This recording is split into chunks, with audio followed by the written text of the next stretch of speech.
佢要開 iPad 玩，但係咧當其時咧，我哋嘅討論咧係講緊咧今個星期嘅功課要星期幾做，咁我想同佢傾好個 plan，跟住先開 iPad。咁佢就話唔得，你一定要開咗 iPad，我哋先可以去傾。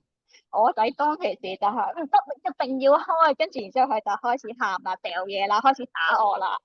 咁我相信其實如果係以前嘅我，可能真係覺得自己真係，唉，點解我仔會係咁㗎？但係我當其時係好有力量，即係我覺得 TT 俾到我一啲信心，就係我有啲 tool 可以用，我知道其實我係可以 handle 到呢個 situation，而我個 intention 唔係要令到我小朋友開心，唔係因為我 resort 係我要用 power 去令我仔屈服，而係我個 intention 係我要知道我個小朋友知道就係it's not about you only，我哋人生入邊就係有其他嘢係重要過 iPad 嘅，我哋都要係即係 make sure 我哋即係人生入邊就係有其他嘢要處理㗎啦。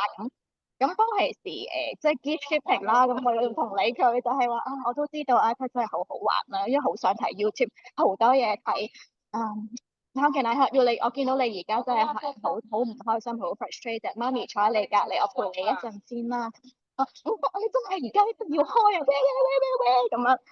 咁我諗可能過10分鐘啦，咁我哋繼續。